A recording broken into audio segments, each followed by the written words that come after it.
Are you good at managing your money? What if you suddenly found out you're missing a lot of money? Not just a little change, but billions of dollars disappearing mysteriously? Today we're talking about a big accounting scandal called the WorldCom fraud of 2002.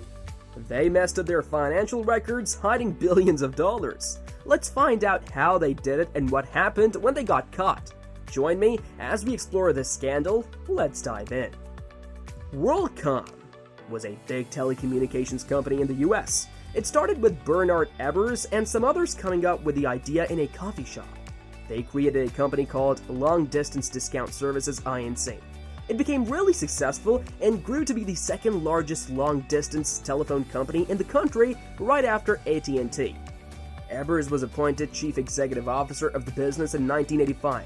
It was able to purchase more than 60 distinct telecom companies 10 years later in 1995, at which point it changed its name to WorldCom. Its quick expansion contributed to solidifying its standing as one of the top telecom firms in the US. In that period, it made its first significant purchase in 1992 when it paid $720 million to acquire Advanced Telecommunications Corporation. It even outbid its larger rivals Sprint Corporation and AT&T, giving it an advantage in the telecom sector. At $175 billion, the corporation was valued at the peak of the dot-com bubble. Following a $37 billion merger in 1997, WorldCom and MCI Communications became MCI WorldCom. Now, you may be thinking, this seems like a really interesting story. These days, investors are cautioned against making investments that appear too good to be true by using the WorldCom narrative. How could they have fallen so hard so fast? What caused them to die? Let us examine the methods used to unearth the issue in more detail. Before moving any further, subscribe to my channel and hit the notification bell if you want to learn more about schemes like these. All things financial, business education, becoming business savvy, and watching more videos like these. I hope this brings you many sweet returns. The WorldCom fraud is closely tied to the dot-com bubble, or the time that the stock equity valuations of the United States rose at a rapid rate. When the dot-com wave rolled in during the late 1990s, many people decided to invest in the tech market. However, it was one of the cases where the investment turned out too good to be true and it turned into a bubble. When the bubble burst between 2001 and 2002, many businesses and individuals were negatively affected, with some even going bankrupt. The bursting of the bubble wiped out trillions of dollars worth of assets, and WorldCom was not safe from its repercussions. Is the phrase cooking the books familiar to you? It occurs when accounting tactics are used to doctor or modify finances or accountancy reports, making them appear better than they actually are. It's precisely what WorldCom carried out. By falsifying important financial data, the corporation sought to artificially exaggerate the earnings that were reported on their profit and loss statement. And what do you know? The management knew about it. They even coordinated the entire incident, in fact. The chief financial officer of WorldCom utilized billions of dollars in operational costs, allocating them across property accounts and designating them as capital expense accounts. WorldCom was able to demonstrate to its investors that they were cutting back on expenditure as the years went by doing this. Investors were unaware that this was untrue, of course. WorldCom was able to fabricate $3 billion worth of income, and they chose to declare a $1.4 billion profit rather than a loss. Had they been honest and not falsified their balances, the reports would have indicated that WorldCom had a loss for both the first quarter of 2002 and the fiscal year 2001. What then transpired? How did they come to be found? Well, a number of things led to that. A finance analyst named Kim Mig was instructed in December 2000 to classify labor for capital projects in WorldCom's network system divisions as a cost rather than a capital project. Mig conducted more research and discovered that this would have an impact on capital spending of almost $35 million. Mig believed that he was being forced to conduct fraud as a result, namely tax fraud. After bringing it up with his superiors, the order was revoked. Still, Mig received a reprimand and was let go shortly after. During a 2002 interview with Fort Worth Weekly, Mig said that he had been worried for years about the company's spending practices.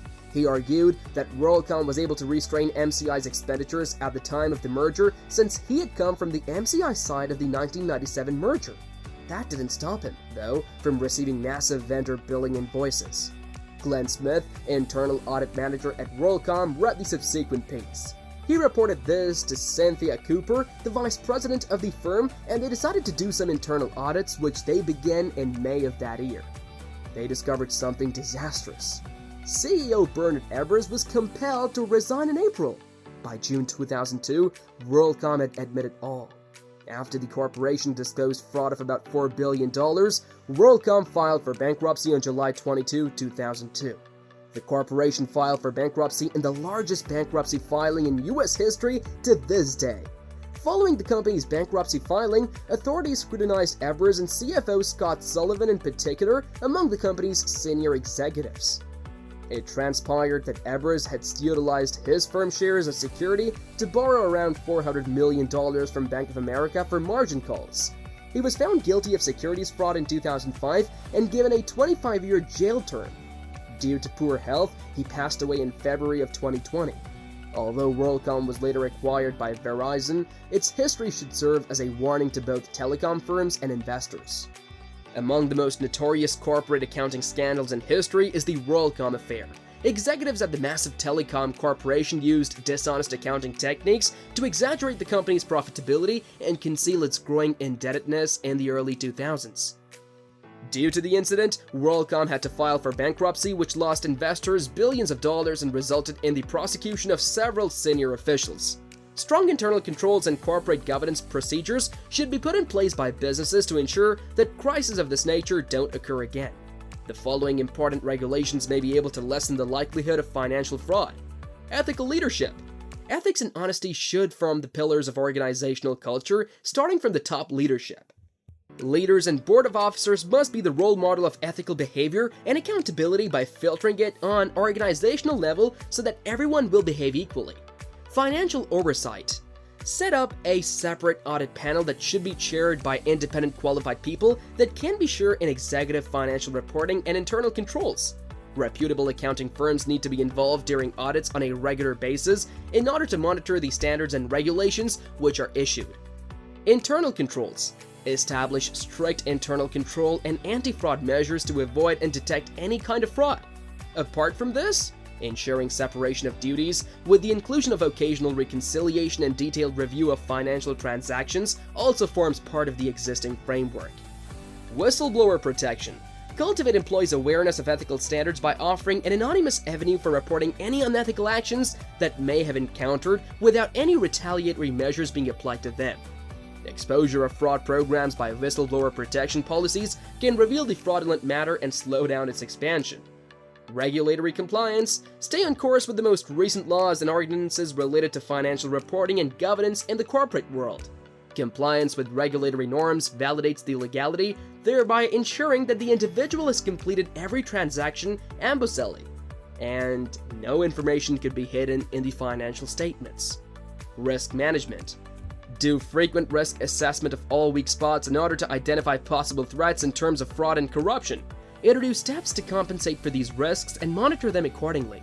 Remember, the direct instruction in the current version flows out clumsily and struggles to deliver the intended message adequately.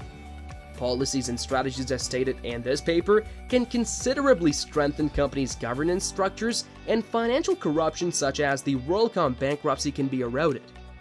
Noting this, the consistent monitoring of the ethical practices and developing and cultivating an ethics culture in the company are key to the trust and authenticity in a corporation. Stay tuned, stay educated.